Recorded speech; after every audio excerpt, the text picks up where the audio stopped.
Salam, hər vaxtınız xeyir olsun. Mən Sevin Süleymanova. Bu günləri sizə ikilik say sistemindən 8-lik say sisteminə və 16-lıq say sisteminə keçid üsulunu başa salacağım.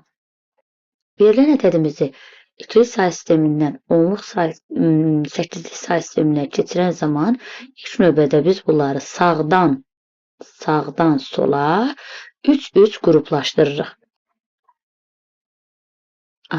Qruplaşdığım zaman əgər ən sonda 3 dənə ədədimiz alınmazsa, bura 3 alınana qədər 0 əlavə edirik.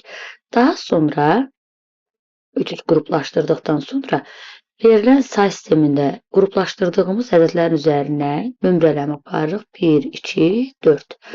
Yenə burada 1, 2, 4. 1, 2, 4. Apardıq. Sonra harda 1 varsa, həmin 1 olan ədədlərin üstündəki rəqəmləri cəmləyirik. Burada bir dənə 1 var, elə burada 4 yazırıq.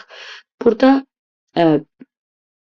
bir dənə 1 var, üzərində 2-dir, 2 yazırıq. Burada baxıram, 1 burada var, bir də bu. O da 1 ilə 2-ni cəmləyəcəyik, eləyəcək 3. Deməli, bu ədədi 2 say sistemindən 8-lik say sisteminə çevirəndə bu ədədimiz alındı. İndi verilən ədədi biz 16-lıq say sisteminə necə keçirəcəyik, ona baxaq. Yenə eyni qayda ilə sağdan sola bu dəfə 16-lıq say sisteminə keçid dediyinə görə 4-4 qruplaşdıracağıq. Baxırıq, burada əlavə bir ədədimiz qalmadığına görə 0 artırmırıq. Unutmayın, sağdan sola qruplaşdırırıq. Yenə indi bu dəfə 1, 2, 4, 8 yazacağıq. 1, 2-nin qüvvətləri sanki. Yenə 1, 2, 4, 8. Eyni qayda ilə bayaq 8-lik say sisteminə çevirəndə elədiyimiz kimi harda 1 varsa, onları toplayıb yazırıq. Burada elə bir dənə 1 var. 1-in üzərindəki 4-ü yazıram. Burada 3 dənə 1 var. Üzərlərində, üstündəki bu rəqəmləri cəmləyirəm. Yəni 8 üstəgəl 4 üstəgəl 1. Burada eləyir 13.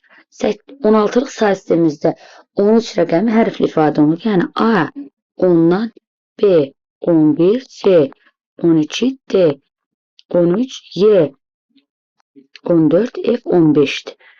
13 aldığımıza görə 13 də 16 say sistemində D'dir. Burada 13'ün yerinə D yazmalıyıq. D 4 16-lıq say sistemində. Deməli, verilən bu ədədimizi 8-lik say sisteminə çevirəndə 324, 16-lıq say sisteminə çevirəndə D4 alırıq. Bu qədər. Sağ olun əziz izləyicilər. Növbəti videoların gəlməsi üçün mənə dəstək olmanızı xahiş edirəm.